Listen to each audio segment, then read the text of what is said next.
Welcome to Finnegan's Fireside Tales. Today we will be reading The Murders in the Rue Morgue by Edgar Allan Poe. What song the sirens sang, or what name Achilles assumed when he hid himself among women, although puzzling questions, are not beyond all conjecture. Sir Thomas Browne. The mental features discoursed of as the analytical are, in themselves, but little susceptible of analysis. We appreciate them only in their effects.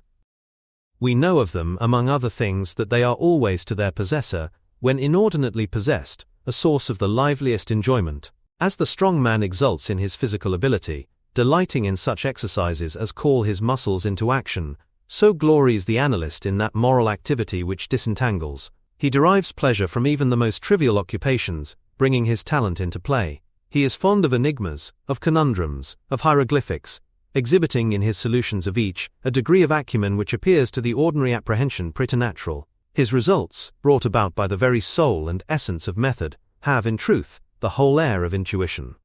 The faculty of re-solution is possibly much invigorated by mathematical study, and especially by that highest branch of it which, unjustly, and merely on account of its retrograde operations, has been called, as if par excellence, analysis. Yet to calculate is not in itself to analyze. A chess player, for example, does the one without effort at the other. It follows that the game of chess, in its effects upon mental character, is greatly misunderstood. I am not now writing a treatise, but simply prefacing a somewhat peculiar narrative by observations very much at random. I will, therefore, take occasion to assert that the higher powers of the reflective intellect are more decidedly and more usefully tasked by the unostentatious game of draughts than by all the elaborate frivolity of chess. In this latter, where the pieces have different and bizarre motions, with various and variable values, what is only complex is mistaken, and not unusual error, for what is profound. The attention is here called powerfully into play. If it flag for an instant, an oversight is committed resulting in injury or defeat. The possible moves being not only manifold, but involute, the chances of such oversights are multiplied. And in 9 cases out of 10, it is the more concentrative rather than the more acute player who conquers. In drafts, on the contrary, where the moves are unique and have but little variation, the probabilities of inadvertence are diminished, and the mere attention being left comparatively unemployed, what advantages are obtained by either party are obtained by superior acumen. To be less abstract, let us suppose a game of drafts, where the pieces are reduced to 4 kings, and where, of course, no oversight is to be expected. It is obvious that here the victory can be decided, the players being at all equal, only by some recherché movement, the result of some strong exertion of the intellect. Deprived of ordinary resources, the analyst throws himself into the spirit of his opponent, identifies himself therewith, and not unfrequently sees thus at a glance the sole methods, sometime indeed absurdly simple ones, by which he may seduce into error or hurry into miscalculation.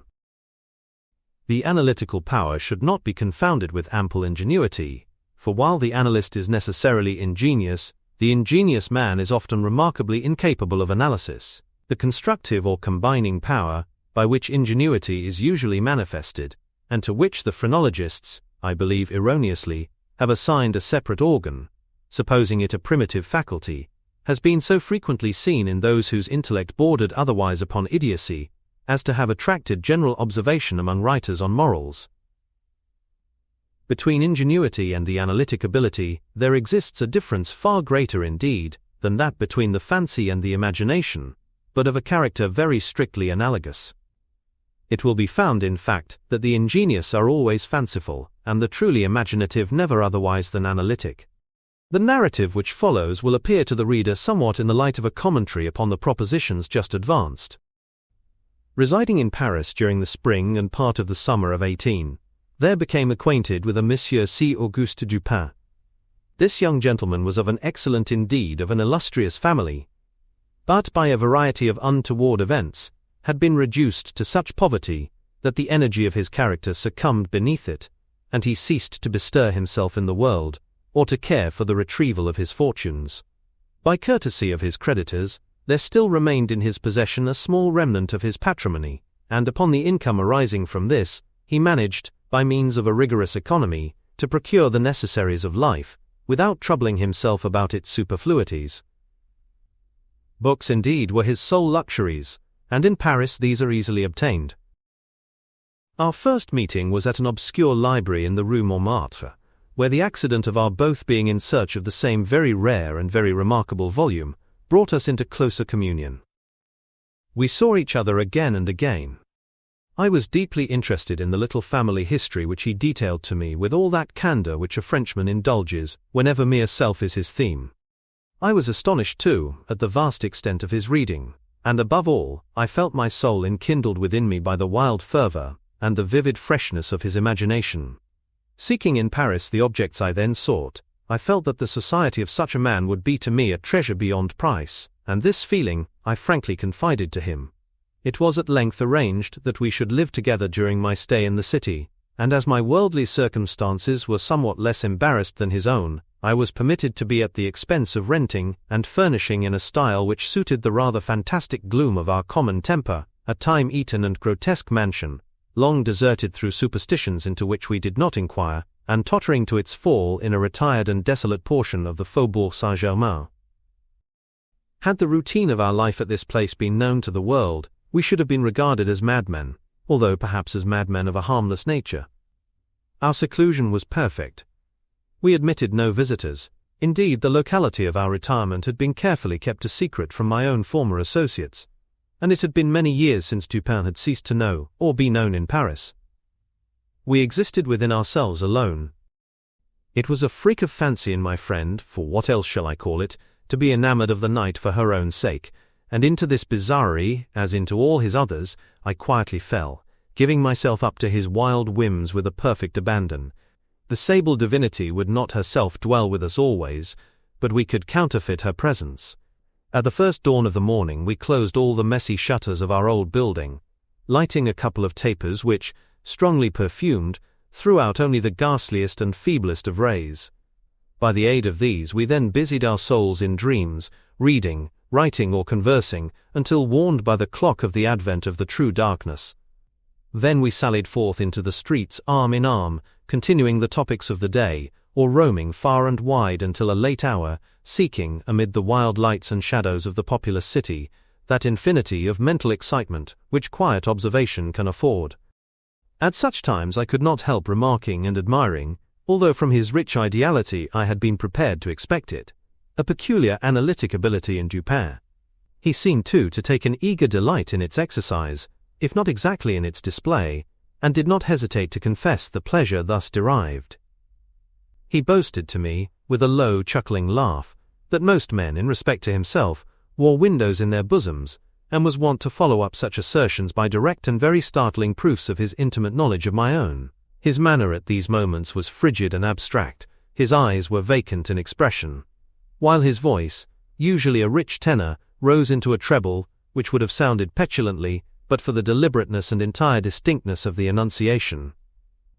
Observing him in these moods, I often dwelt meditatively upon the old philosophy of the bipart soul, and amused myself with the fancy of a double Dupin, the creative and the resolvent. Let it not be supposed, from what I have just said, that I am detailing any mystery or penning any romance.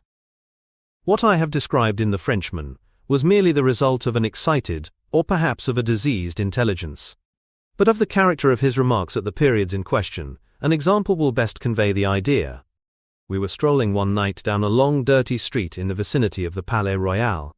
Being both, apparently, occupied with thought, neither of us had spoken a syllable for 15 minutes at least. All at once Dupin broke forth with these words. "He's a very little fellow, that's true, and would do better for the Théâtre des Variétés." "There can be no doubt of that," I replied unwittingly, and not at first observing, so much had I been absorbed in reflection, the extraordinary manner in which the speaker had chimed in with my meditations. In an instant afterward, I recollected myself, and my astonishment was profound. "Dupin," said I gravely, "this is beyond my comprehension. I do not hesitate to say that I am amazed and can scarcely credit my senses.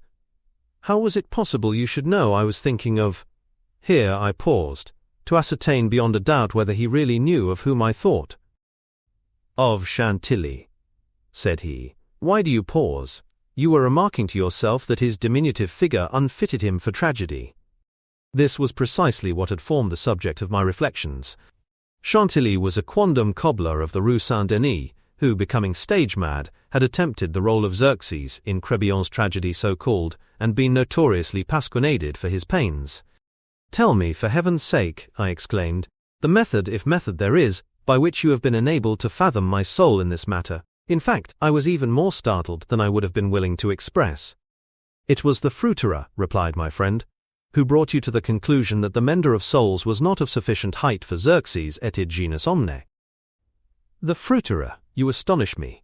I know no fruiterer whomsoever." "The man who ran up against you as we entered the street. It may have been 15 minutes ago." I now remembered that in fact a fruiterer, carrying upon his head a large basket of apples, had nearly thrown me down by accident, as we passed from the Rue C into the thoroughfare where we stood. But what this had to do with Chantilly I could not possibly understand. There was not a particle of charlatanerie about Dupin. "I will explain," he said, "and that you may comprehend all clearly, we will first retrace the course of your meditations, from the moment in which I spoke to you until that of the rencontre with the fruiterer in question. The larger links of the chain run thus: Chantilly, Orion, Dr. Nichols, Epicurus, stereotomy, the street stones, the fruiterer. There are few persons who have not, at some period of their lives, amused themselves in retracing the steps by which particular conclusions of their own minds have been attained. The occupation is often full of interest, and he who attempts it for the first time is astonished by the apparently illimitable distance and incoherence between the starting point and the goal. What, then, must have been my amazement when I heard the Frenchman speak what he had just spoken, and when I could not help acknowledging that he had spoken the truth. He continued. "We had been talking of horses, if I remember aright, just before leaving the Rue C. This was the last subject we discussed. As we crossed into this street, a fruiterer, with a large basket upon his head, brushing quickly past us, thrust you upon a pile of paving stones collected at a spot where the causeway is undergoing repair. You stepped upon one of the loose fragments, slipped, slightly strained your ankle, appeared vexed or sulky, muttered a few words, turned to look at the pile, and then proceeded in silence. I was not particularly attentive to what you did, but observation has become with me of late a species of necessity. You kept your eyes upon the ground, glancing with a petulant expression at the holes and ruts in the pavement, so that I saw you were still thinking of the stones, until we reached the little alley called Lamartine, which has been paved by way of experiment with the overlapping and riveted blocks.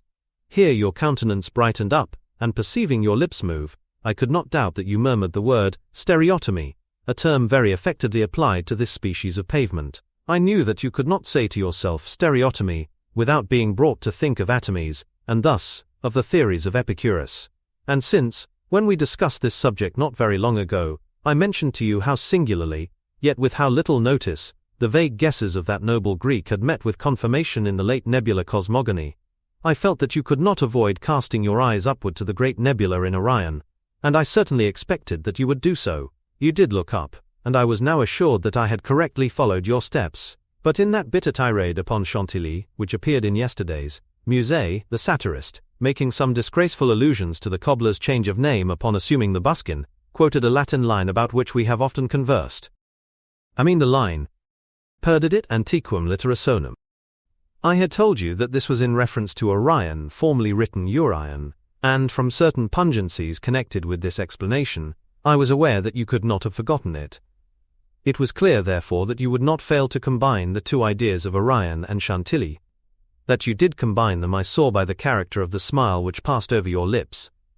You thought of the poor cobbler's immolation. So far you had been stooping in your gait.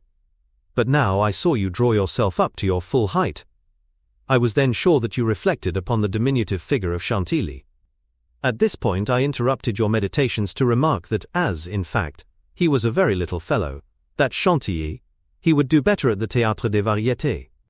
Not long after this we were looking over an evening edition of the Gazette des Tribunaux, when the following paragraphs arrested our attention. Extraordinary murders. This morning, about 3 o'clock, the inhabitants of the Quartier Street Roche were aroused from sleep by a succession of terrific shrieks, issuing apparently from the 4th story of a house in the Rue Morgue, known to be in the sole occupancy of one Madame L'Espanaye and her daughter, Mademoiselle Camille L'Espanaye. After some delay, occasioned by a fruitless attempt to procure admission in the usual manner, the gateway was broken in with a crowbar, and 8 or 10 of the neighbors entered, accompanied by 2 gendarmes. By this time the cries had ceased, but as the party rushed up the first flight of stairs, 2 or more rough voices in angry contention were distinguished, and seemed to proceed from the upper part of the house. As the second landing was reached, these sounds also had ceased, and everything remained perfectly quiet.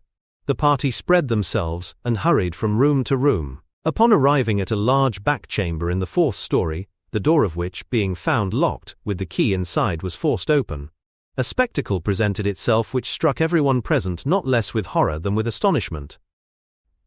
The apartment was in the wildest disorder, the furniture broken and thrown about in all directions. There was only one bedstead, and from this the bed had been removed and thrown into the middle of the floor.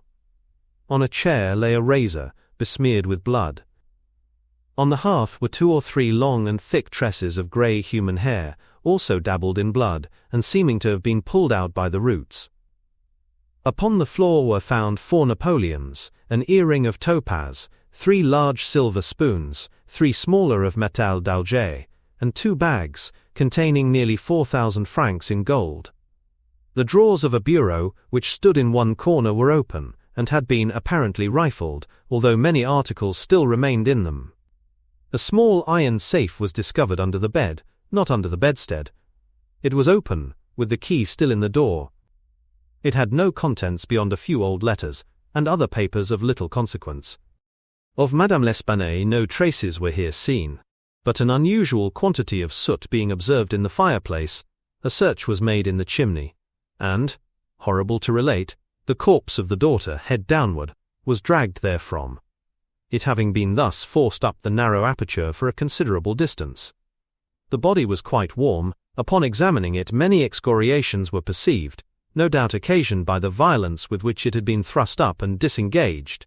Upon the face were many severe scratches, and upon the throat, dark bruises and deep indentations of fingernails, as if the deceased had been throttled to death. After a thorough investigation of every portion of the house, without farther discovery, the party made its way into a small paved yard in the rear of the building, where lay the corpse of the old lady, with her throat so entirely cut that upon an attempt to raise her, the head fell off. The body, as well as the head, was fearfully mutilated, the former so much so as scarcely to retain any semblance of humanity.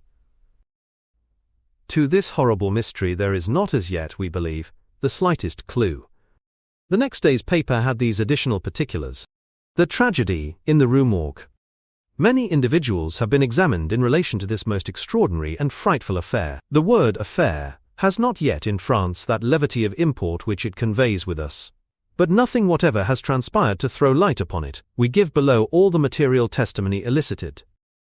Pauline de Bourg, laundress, deposes that she has known both the deceased for 3 years, having washed for them during that period.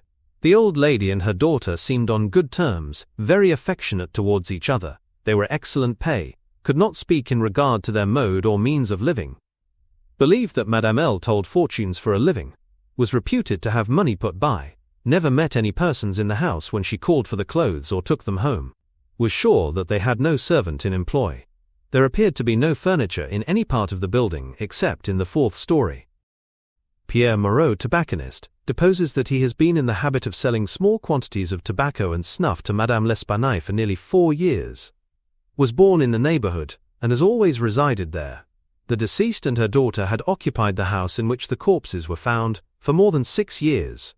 It was formerly occupied by a jeweler, who underlet the upper rooms to various persons. The house was the property of Madame L. She became dissatisfied with the abuse of the premises by her tenant, and moved into them herself, refusing to let any portion. The old lady was childish. Witness had seen the daughter some 5 or 6 times during the 6 years. The two lived an exceedingly retired life, were reputed to have money. Had heard it said among the neighbors that Madame L told fortunes, did not believe it. Had never seen any person enter the door except the old lady and her daughter, a porter once or twice, and a physician some 8 or 10 times. Many other persons, neighbors, gave evidence to the same effect. No one was spoken of as frequenting the house. It was not known whether there were any living connections of Madame L. and her daughter. The shutters of the front windows were seldom opened. Those in the rear were always closed, with the exception of the large back room, 4th story. The house was a good house. Not very old. Isidore Musset, gendarme, deposes that he was called to the house about 3 o'clock in the morning, and found some 20 or 30 persons at the gateway endeavoring to gain admittance.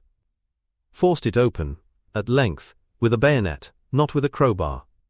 Had but little difficulty in getting it open, on account of its being a double or folding gate, and bolted neither at bottom nor top.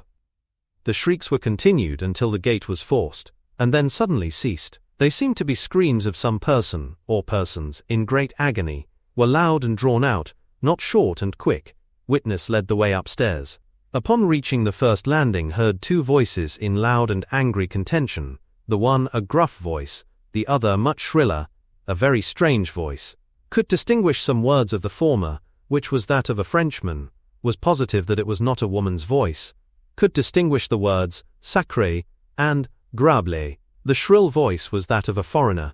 Could not be sure whether it was the voice of a man or of a woman. Could not make out what was said, but believed the language to be Spanish. The state of the room and of the bodies was described by this witness as we described them yesterday. Henri Duval, a neighbor, and by trade a silversmith, deposes that he was one of the party who first entered the house. Corroborates the testimony of Musset in general.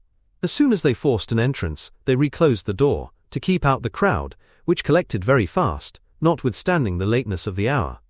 The shrill voice, this witness thinks, was that of an Italian. Was certain it was not French, could not be sure that it was a man's voice, it might have been a woman's. Was not acquainted with the Italian language, could not distinguish the words, but was convinced by the intonation that the speaker was an Italian. Knew Madame L. and her daughter. Had conversed with both frequently. Was sure that the shrill voice was not that of either of the deceased. Odenheimer, restaurateur. This witness volunteered his testimony. Not speaking French, was examined through an interpreter. Is a native of Amsterdam. Was passing the house at the time of the shrieks. They lasted for several minutes, probably 10. They were long and loud, very awful and distressing. Was one of those who entered the building. Corroborated the previous evidence in every respect but one. Was sure that the shrill voice was that of a man, of a Frenchman. Could not distinguish the words uttered.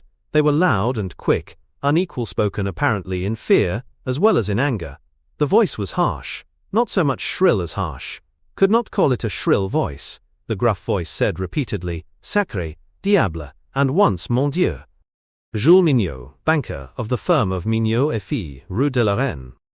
Is the elder Mignot. Madame L'Espanaye had some property, had opened an account with his banking house in the spring of the year, 8 years previously, made frequent deposits in small sums.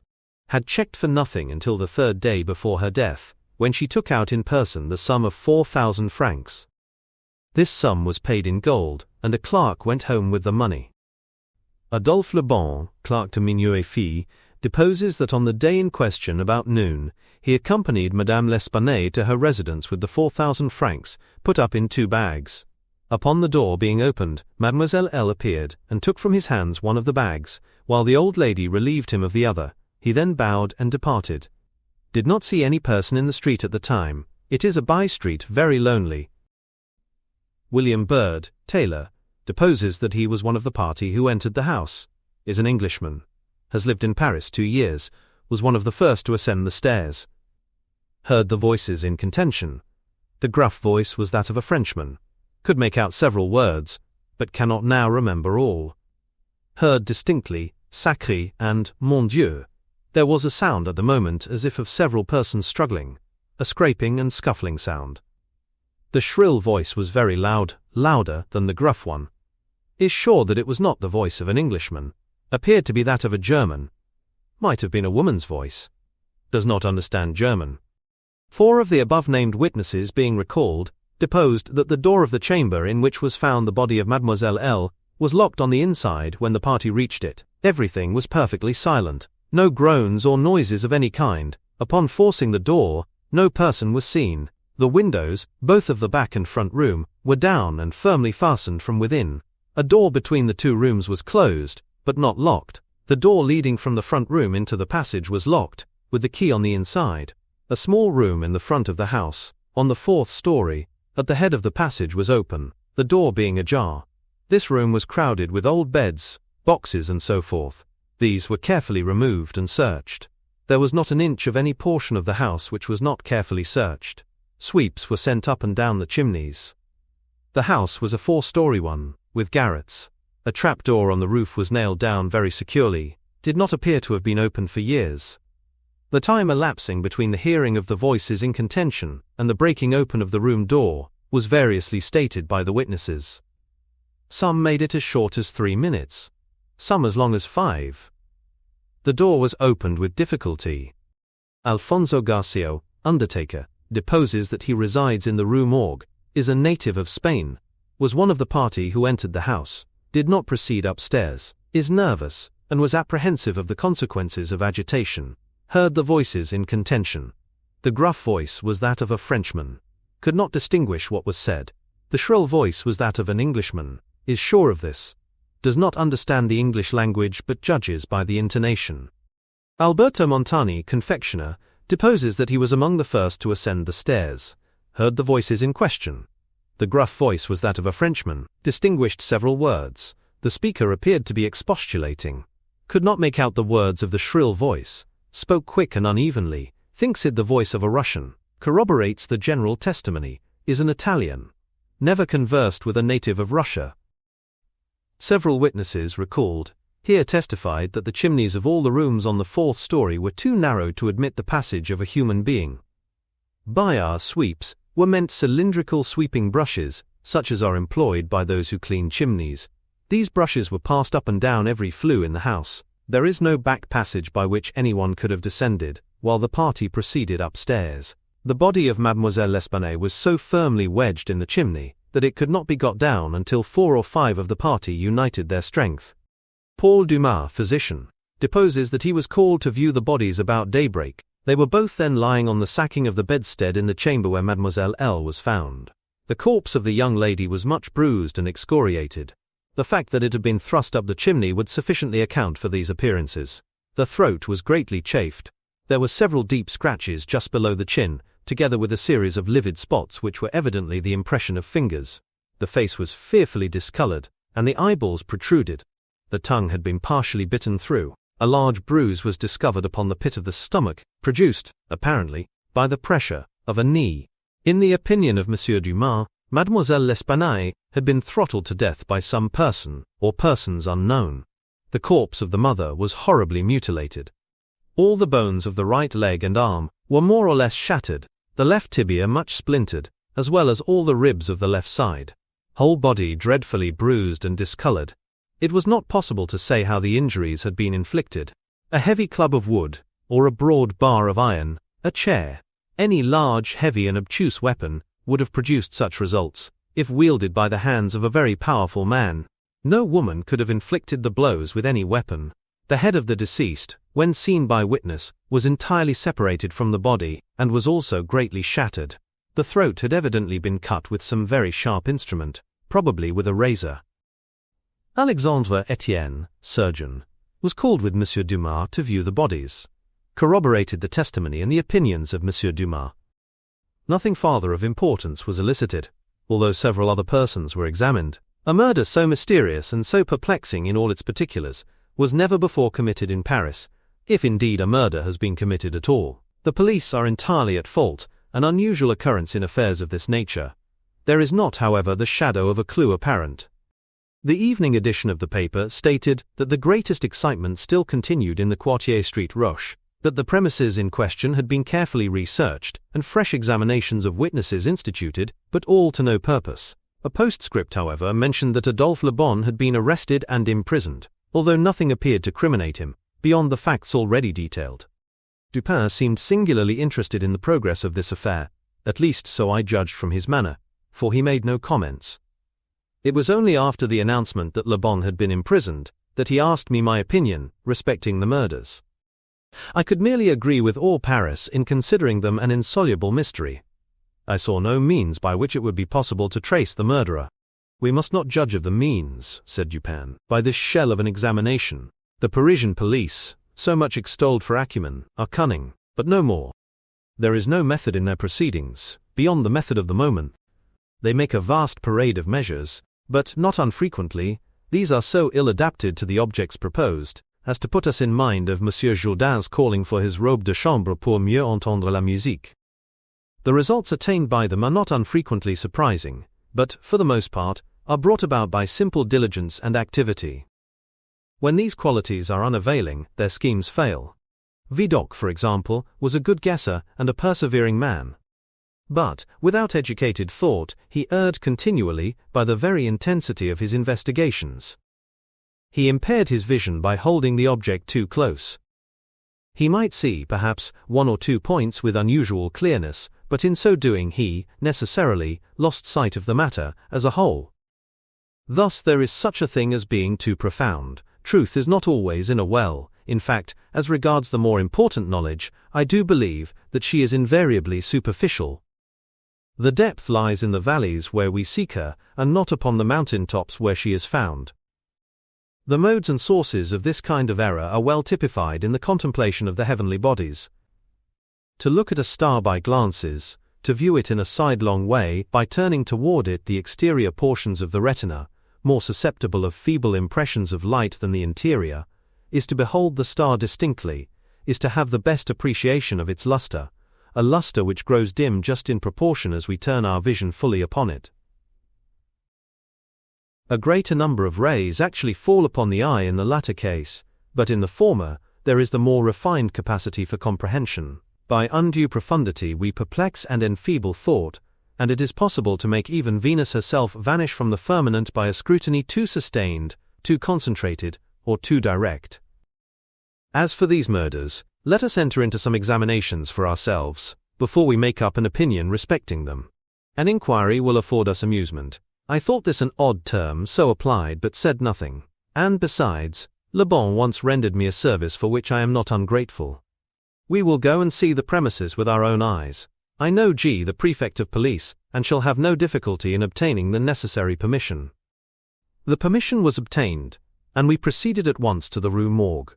This is one of those miserable thoroughfares which intervene between the Rue Richelieu and the Rue Saint-Roch.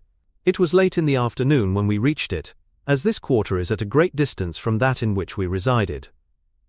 The house was readily found, for there were still many persons gazing up at the closed shutters, with an objectless curiosity, from the opposite side of the way. It was an ordinary Parisian house, with a gateway, on one side of which was a glazed watchbox, with a sliding panel in the window, indicating a loge de concierge. Before going in we walked up the street, turned down an alley, and then, again turning, passed in the rear of the building. Dupin, meanwhile, examining the whole neighborhood, as well as the house, with a minuteness of attention for which I could see no possible object. Retracing our steps we came again to the front of the dwelling, rang, and having shown our credentials, were admitted by the agents in charge. We went upstairs, into the chamber where the body of Mademoiselle L'Espanaye had been found, and where both the deceased still lay. The disorders of the room had, as usual, been suffered to exist. I saw nothing beyond what had been stated in the Gazette des Tribunaux. Dupin scrutinized everything, not excepting the bodies of the victims. We then went into the other rooms and into the yard, a gendarme accompanying us throughout. The examination occupied us until dark, when we took our departure. On our way home my companion stepped in for a moment at the office of one of the daily papers. I have said that the whims of my friend were manifold, and that je les ménageais. For this phrase there is no English equivalent. It was his humor now to decline all conversation on the subject of the murder, until about noon the next day. He then asked me, suddenly, if I had observed anything peculiar at the scene of the atrocity. There was something in his manner of emphasizing the word peculiar, which caused me to shudder, without knowing why. No, nothing peculiar, I said, nothing more at least than we both saw stated in the paper. The Gazette, he replied, has not entered, I fear, into the unusual horror of the thing, but dismiss the idle opinions of this print. It appears to me that this mystery is considered insoluble, for the very reason which should cause it to be regarded as easy of solution. I mean for the outré character of its features. The police are confounded by the seeming absence of motive. Not for the murder itself, but for the atrocity of the murder. They are puzzled, too, by the seeming impossibility of reconciling the voices heard in contention. with the facts that no one was discovered upstairs but the assassinated Mademoiselle L'Espanaye, and that there were no means of egress without the notice of the party ascending, the wild disorder of the room, the corpse thrust with the head downward up the chimney, the frightful mutilation of the body of the old lady, these considerations, with those just mentioned, and others which I need not mention, have sufficed to paralyze the powers, by putting completely at fault the boasted acumen of the government agents. They have fallen into the gross but common error of confounding the unusual with the abstruse. But it is by these deviations from the plane of the ordinary that reason feels its way, if at all, in its search for the true.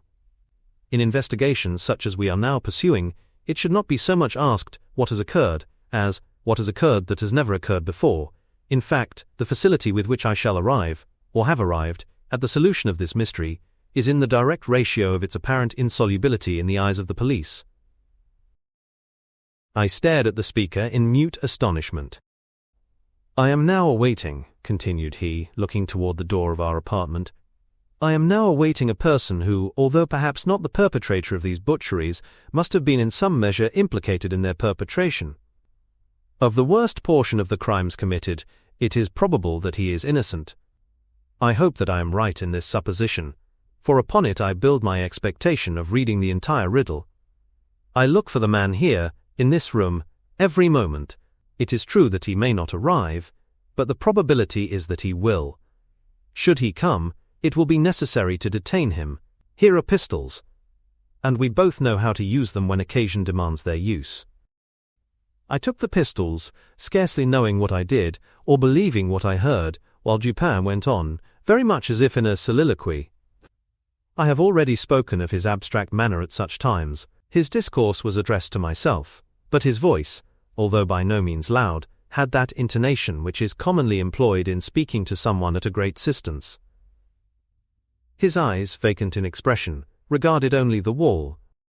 That the voices heard in contention, he said, by the party upon the stairs were not the voices of the women themselves, was fully proved by the evidence.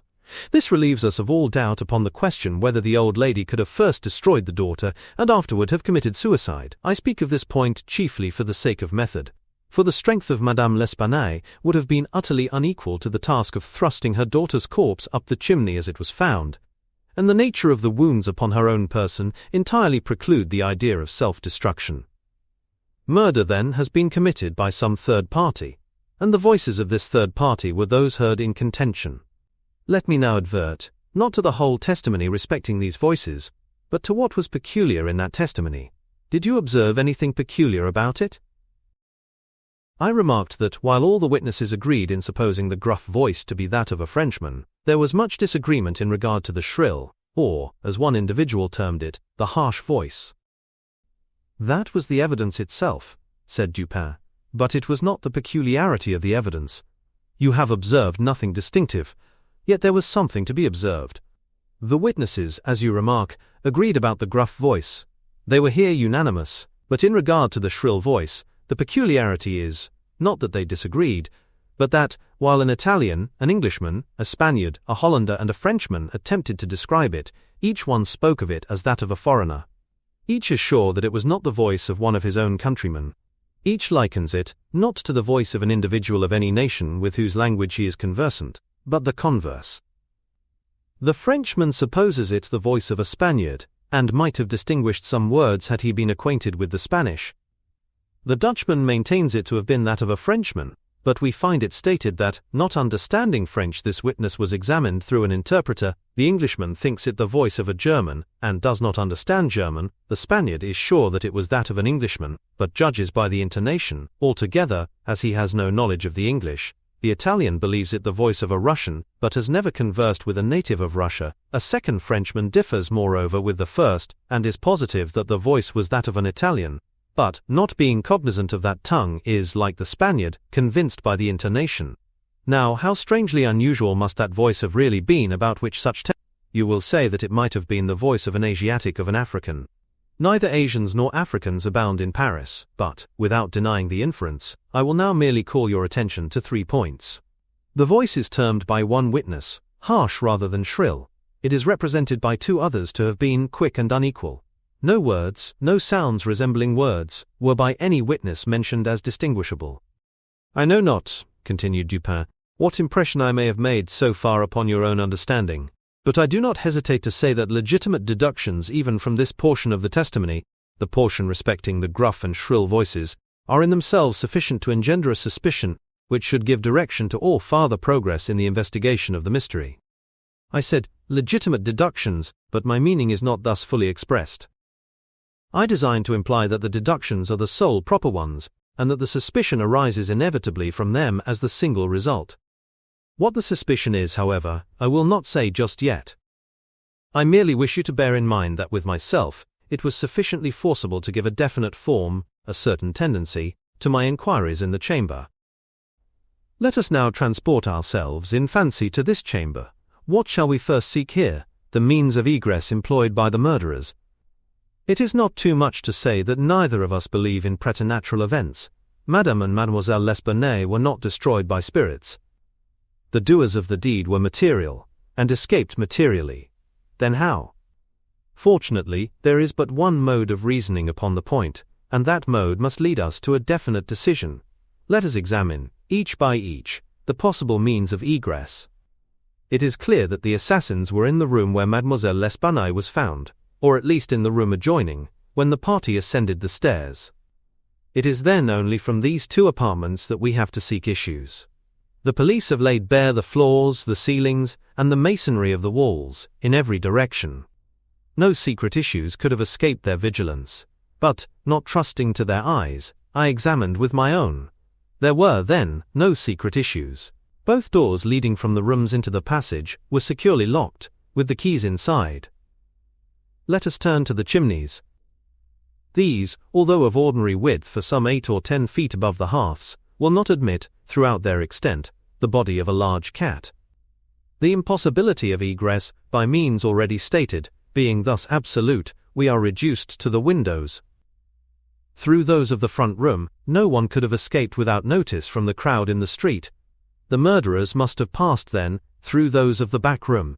Now, brought to this conclusion in so unequivocal a manner as we are, it is not our part, as reasoners, to reject it on of apparent impossibilities.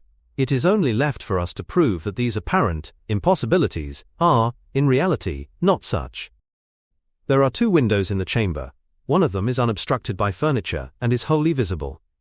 The lower portion of the other is hidden from view by the head of the unwieldy bedstead which is thrust close up against it. The former was found securely fastened from within. It resisted the utmost force of those who endeavored to raise it. A large gimlet hole had been pierced in its frame to the left, and a very stout nail was found fitted therein, nearly to the head. Upon examining the other window, a similar nail was seen similarly fitted in it, and a vigorous attempt to raise this sash failed also.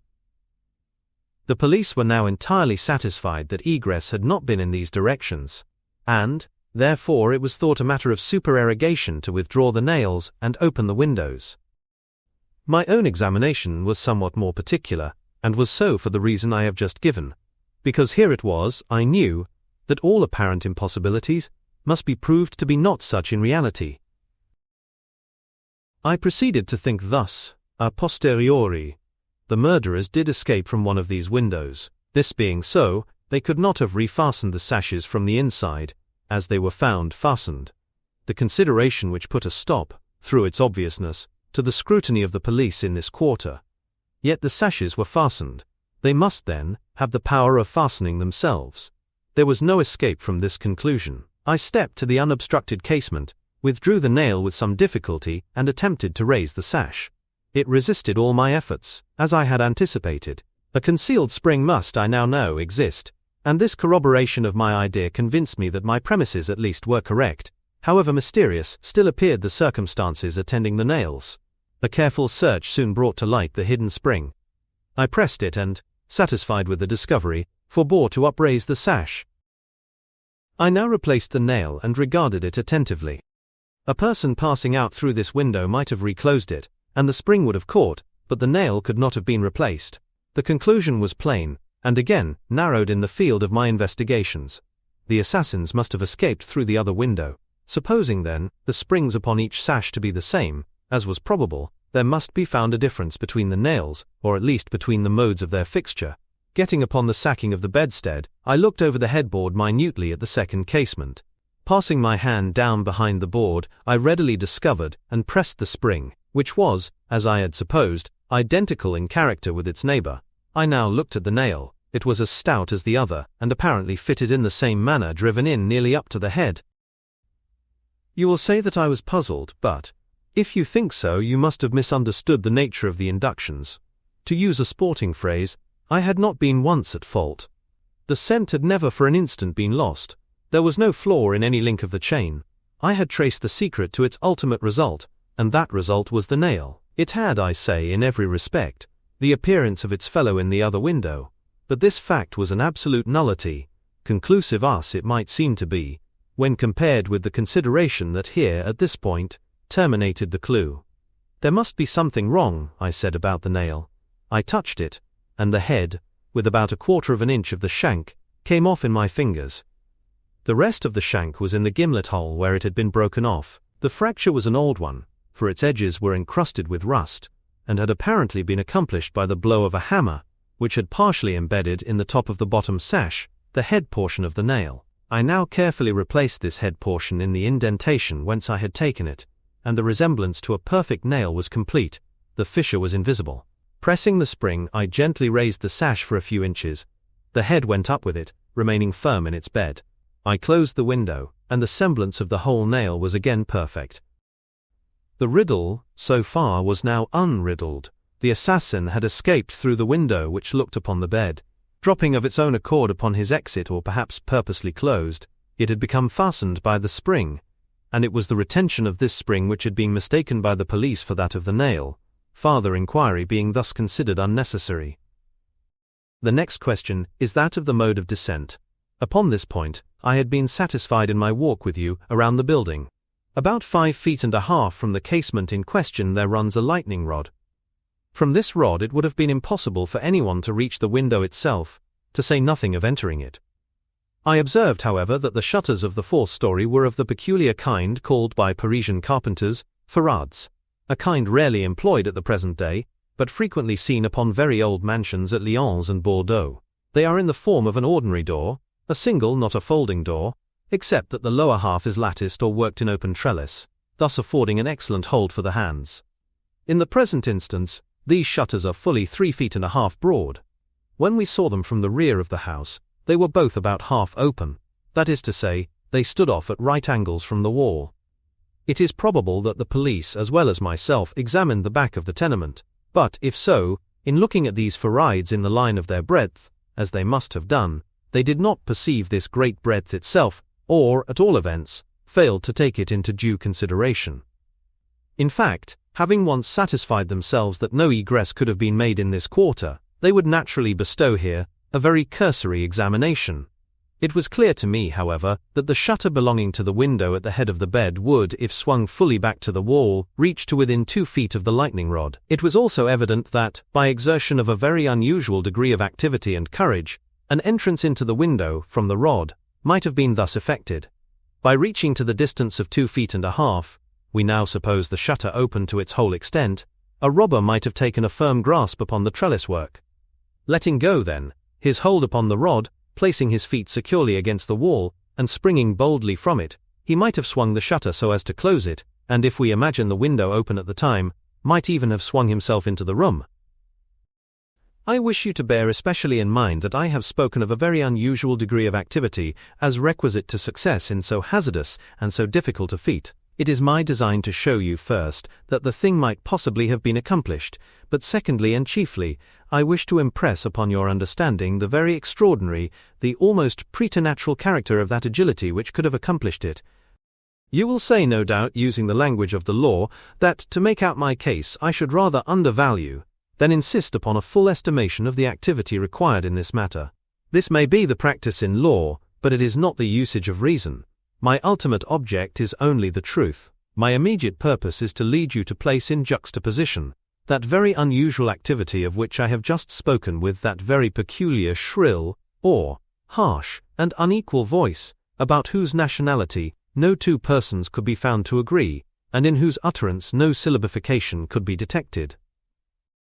At these words a vague and half-formed conception of the meaning of Dupin flitted over my mind. I seemed to be upon the verge of comprehension without power to comprehend.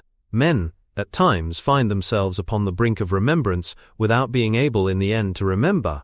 My friend went on with his discourse. "You will see," he said, "that I have shifted the question from the mode of egress to that of ingress. It was my design to convey the idea that both were effected in the same manner, at the same point. Let us now revert to the interior of the room. Let us survey the appearances here. The drawers of the bureau, it is said, had been rifled, although many articles of apparel still remained within them. The conclusion here is absurd. It is a mere guess, a very silly one, and no more. How are we to know that the articles found in the drawers were not all these drawers had originally contained? Madame L'Espanaye and her daughter lived an exceedingly retired life, saw no company, seldom went out, had little use for numerous changes of habiliment. Those found were at least of as good quality as any likely to be possessed by these ladies. If a thief had taken any, why did he not take the best? Why did he not take all? In a word, why did he abandon 4,000 francs in gold to encumber himself with a bundle of linen? The gold was abandoned. Nearly the whole sum mentioned by Monsieur Mignaud, the banker, was discovered, in bags, upon the floor.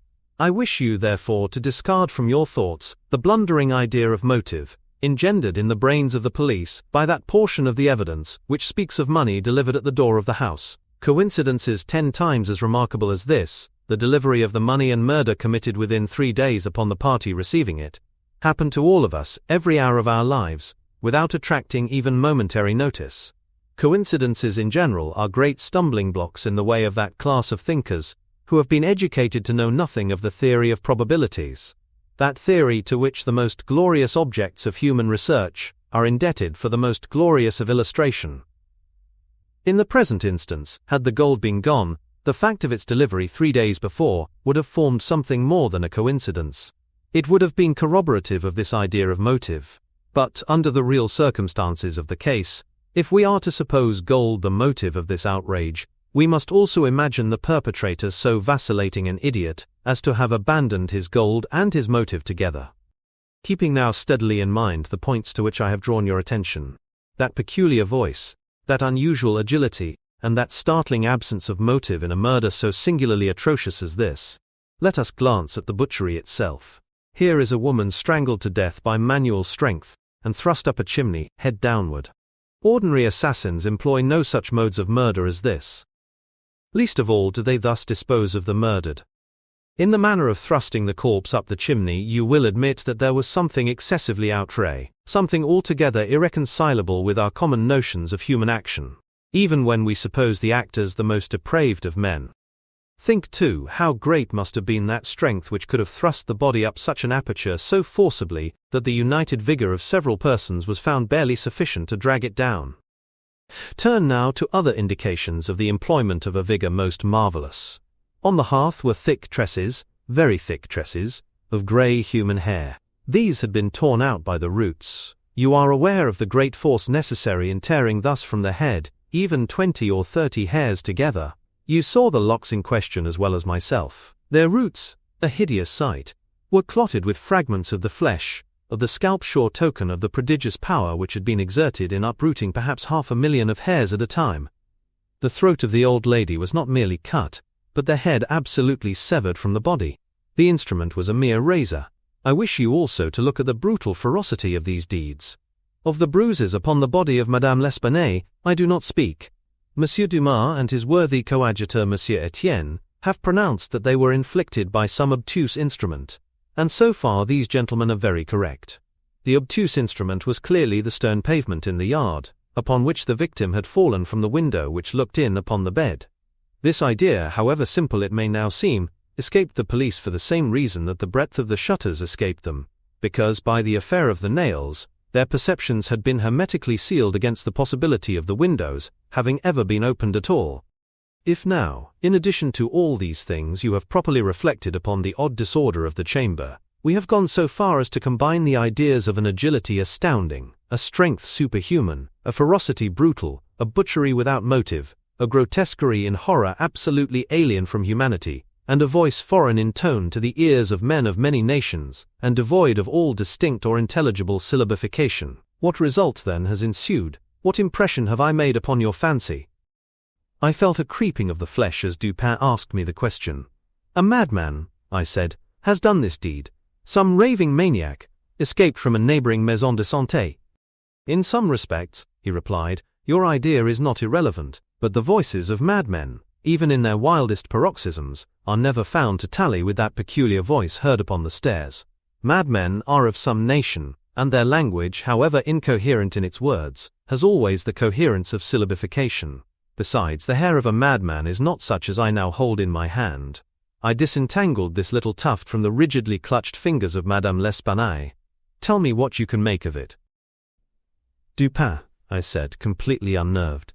This hair is most unusual. This is no human hair. I have not asserted that it is, said he. But before we decide this point, I wish you to glance at the little sketch I have here traced upon this paper. It is a facsimile drawing of what has been described in one portion of the testimony as dark bruises and deep indentations of fingernails upon the throat of Mademoiselle L'Espanaye, and in another, by Messrs. Resty, Dumas and Etienne, as a series of livid spots, evidently the impression of fingers. You will perceive, continued my friend, spreading out the paper upon the table before us, that this drawing gives the idea of a firm and fixed hold. There is no slipping apparent. Each finger has retained, possibly until the death of the victim, the fearful grasp by which it originally embedded itself. Attempt now to place all your fingers at the same time in the respective impressions as you see them. I made the attempt in vain. We are possibly not giving this matter a fair trial, he said. The paper is spread out upon a plain surface, but the human throat is cylindrical. Here is a billet of wood, the circumference of which is about that of the throat. Wrap the drawing around it, and try the experiment again. I did so, but the difficulty was even more obvious than before. This, I said, is the mark of no human hand. Read now, replied Dupin, this passage from Cuvier. It was a minute anatomical and generally descriptive account of the large fulvous orang-outang of the East Indian Islands.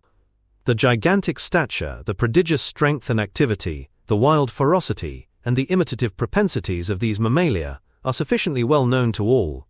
I understood the full horrors of the murder at once.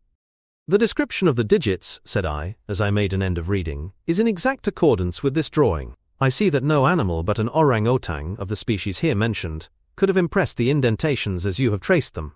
This tuft of tawny hair, too, is identical in character with that of the beast of Cuvier, but I cannot possibly comprehend the particulars of this frightful mystery. Besides, there were two voices heard in contention, and one of them was unquestionably the voice of a Frenchman. True, and you will remember an expression attributed almost unanimously by the evidence to this voice. The expression mon Dieu, this, under the circumstances, has been justly characterized by one of the witnesses, Montani the confectioner, as an expression of remonstrance or expostulation. Upon these two words, therefore, I have mainly built my hopes of a full solution of the riddle.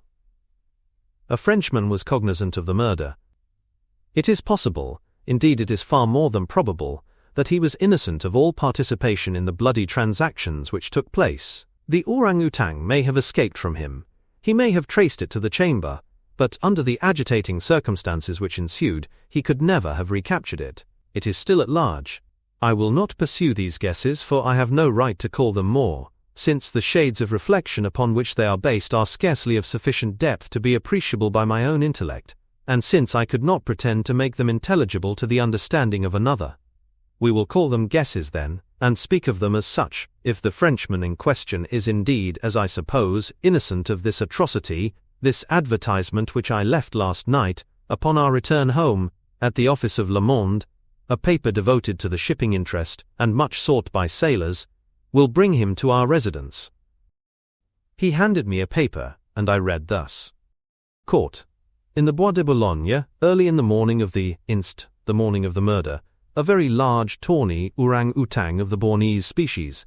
The owner, who is ascertained to be a sailor belonging to a Maltese vessel, may have the animal again, upon identifying it satisfactorily, and paying a few charges arising from its capture and keeping. Call at Rue Faubourg Saint-Germain au 3e. How was it possible, I asked, that you should know the man to be a sailor and belonging to a Maltese vessel? I do not know it, said Dupin. I am not sure of it. Here, however, is a small piece of ribbon, which, from its form and from its greasy appearance, has evidently been used in tying the hair in one of those long queues of which sailors are so fond. Moreover, this knot is one which few besides sailors can tie, and is peculiar to the Maltese. I picked the ribbon up at the foot of the lightning rod. It could not have belonged to either of the deceased. Now if, after all, I am wrong in my induction from this ribbon, that the Frenchman was a sailor belonging to a Maltese vessel, still, I can have done no harm in saying what I did in the advertisement. If I am in error, he will merely suppose that I have been misled by some circumstance into which he will not take the trouble to inquire. But if I am right, a great point is gained. Cognizant, although innocent of the murder, the Frenchman will naturally hesitate about replying to the advertisement, about demanding the orang-outang. He will reason thus: I am innocent, I am poor. My orang-outang is of great value, to one in my circumstances a fortune of itself. Why should I lose it through idle apprehensions of danger? Here it is within my grasp. It was found in the Bois de Boulogne, a vast distance from the scene of that butchery. How can it ever be suspected that a brute beast should have done the deed? The police are at fault. They have failed to procure the slightest clue. Should they even trace the animal, it would be impossible to prove me cognizant of the murder, or to implicate me in guilt on account of that cognizance. Above all, I am known. The advertiser designates me as the possessor of the beast. I am not sure to what limit his knowledge may extend. Should I avoid claiming a property of so great value, which it is known that I possess, I will render the animal at least liable to suspicion. It is not my policy to attract attention either to myself or to the beast. I will answer the advertisement, get the orang-outang, and keep it close until this matter has blown over. At this moment we heard a step upon the stairs. Be ready, said Dupin, with your pistols, but neither use them nor show them until at a signal from myself. The front door of the house had been left open, and the visitor had entered, without ringing, and advanced several steps upon the staircase. Now, however, he seemed to hesitate. Presently we heard him descending. Dupin was moving quickly to the door, when we again heard him coming up. He did not turn back a second time, but stepped up with decision, and rapped at the door of our chamber. Come in, said Dupin in a cheerful and hearty tone. A man entered. He was a sailor, evidently, a tall, stout and muscular-looking person with a certain daredevil expression of countenance, not altogether unprepossessing. His face, greatly sunburnt, was more than half hidden by whisker and mustachio. He had with him a huge oaken cudgel, but appeared to be otherwise unarmed. He bowed awkwardly, and bade us good evening in French accents, which, although somewhat Neuchâtelish, was still sufficiently indicative of a Parisian origin. Sit down, my friend, said Dupin. I suppose you have called about the orang-outang. Upon my word, I almost envy you the possession of him. A remarkably fine, and no doubt a very valuable animal. How old do you suppose him to be? The sailor drew a long breath, with the air of a man relieved of some intolerable burden, and then replied, in an assured tone, I have no way of telling, but he can't be more than 4 or 5 years old. Have you got him here? Oh no, we had no conveniences for keeping him here. He is at a livery stable in the Rue de Bourg, just by. You can get him in the morning. Of course you are prepared to identify the property? To be sure I am, sir. I shall be sorry to part with him, said Dupin. I don't mean that you should be at all this trouble for nothing, sir, said the man. Couldn't expect it. I'm very willing to pay a reward for the finding of the animal. That is to say, anything in reason. Well, replied my friend, that is all very fair, to be sure. Let me think. What should I have? Oh, I will tell you. My reward shall be this. You shall give me all the information in your power about these murders in the Rue Morgue. Dupin said the last words in a very low tone, and very quietly. Just as quietly, too, he walked toward the door, locked it, and put the key in his pocket. He then drew a pistol from his bosom and placed it, without the least flurry, upon the table. The sailor's face flushed up as if he were struggling with suffocation. He started to his feet and grasped his cudgel, but the next moment he fell back into his seat, trembling violently and with the countenance of death itself. He spoke not a word. I pitied him from the bottom of my heart. "My friend," said Dupin in a kind tone, "you are alarming yourself unnecessarily, you are indeed. We mean you no harm whatever. I pledge you the honor of a gentleman, and of a Frenchman, that we intend you no injury. I perfectly well know that you are innocent of the atrocities in the Rue Morgue. It will not do, however, to deny that you are in some measure implicated in them. From what I have already said, you must know that I have had means of information about this matter, means of which you could never have dreamed. Now the thing stands thus. You have done nothing which you could have avoided, nothing certainly which renders you culpable. You were not even guilty of robbery, when you might have robbed with impunity. You have nothing to conceal, you have no reason for concealment. On the other hand, you are bound by every principle of honor to confess all you know. An innocent man is now imprisoned, charged with that crime, of which you can point out the perpetrator." The sailor had recovered his presence of mind in a great measure, while Dupin uttered these words. But his original boldness of bearing was all gone. "So help me God," said he after a brief pause, "I will tell you all I know about this affair, but I do not expect you to believe one half I say. I would be a fool indeed if I did. Still, I am innocent, and I will make a clean breast if I die for it." What he stated was, in substance, this. He had lately made a voyage to the Indian archipelago. A party of which he formed one landed at Borneo, and passed into the interior on an excursion of pleasure. Himself and a companion had captured the orang-outang. This companion dying, the animal fell into his own exclusive possession. After great trouble occasioned by the intractable ferocity of his captive during the home voyage, he at length succeeded in lodging it safely at his own residence in Paris, where, not to attract toward himself the unpleasant curiosity of his neighbors, he kept it carefully secluded, until such time as it should recover from a wound in the foot, received from a splinter on board ship. His ultimate design was to sell it. Returning home from some sailors' frolic on the night, or rather in the morning of the murder, he found the beast occupying his own bedroom, into which it had broken from a closet adjoining, where it had been, as was thought, securely confined. Razor in hand, and fully lathered, it was sitting before a looking-glass, attempting the operation of shaving, in which it had no doubt previously watched its master through the keyhole of the closet.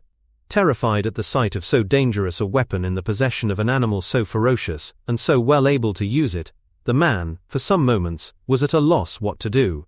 He had been accustomed, however, to quiet the creature, even in its fiercest moods, by the use of a whip, and to this he now resorted.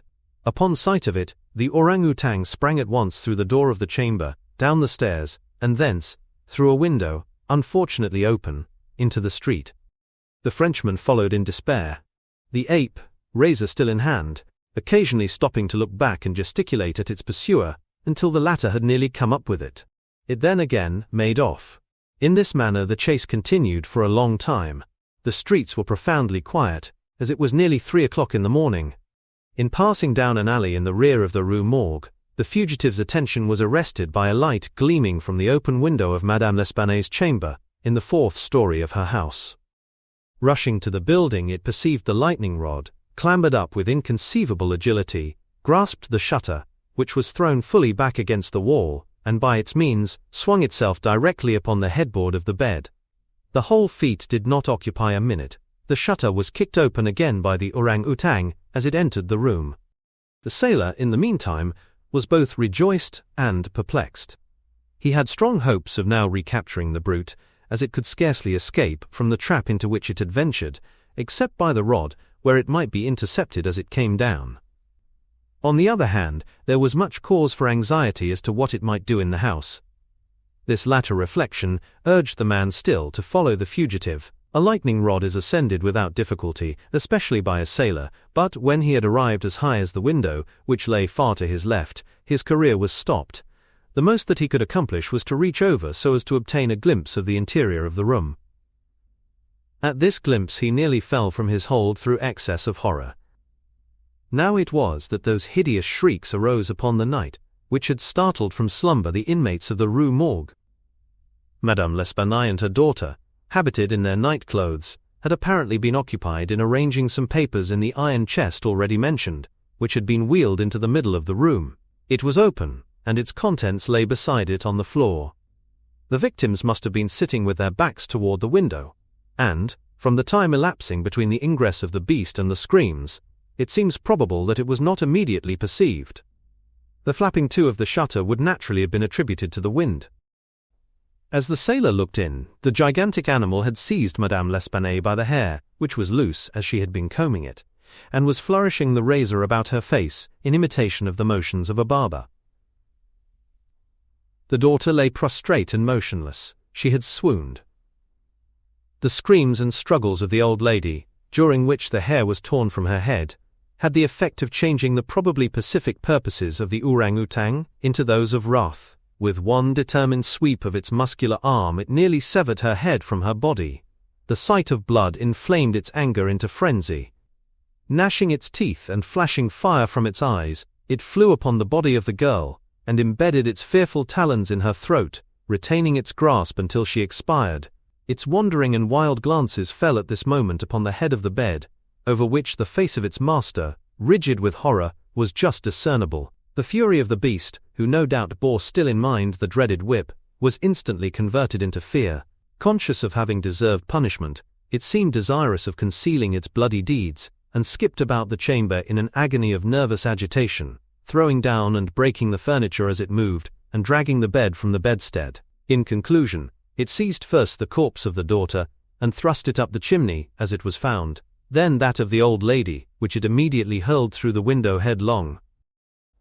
As the ape approached the casement with its mutilated burden, the sailor shrank aghast to the rod, and, rather gliding than clambering down it, hurried at once home, dreading the consequences of the butchery, and gladly abandoning, in his terror, all solicitude about the fate of the orang-outang.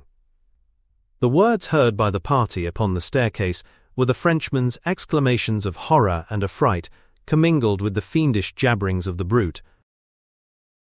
I have scarcely anything to add.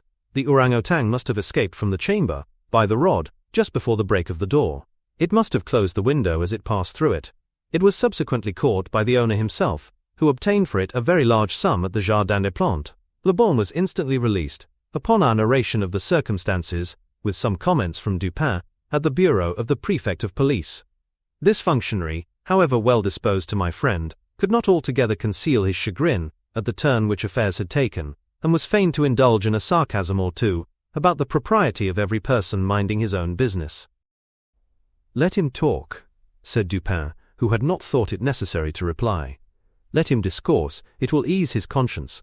I am satisfied with having defeated him in his own castle. Nevertheless, that he failed in the solution of this mystery is by no means that matter for wonder which he supposes it. For in truth, our friend the prefect is somewhat too cunning to be profound. In his wisdom is no stamen. It is all head and no body, like the pictures of the goddess Laverna, or at best, all head and shoulders, like a codfish. But he is a good creature after all. I like him especially for one master stroke of cant, by which he has attained his reputation for ingenuity. I mean the way he has de nier ce qui est et d'expliquer ce qui n'est pas.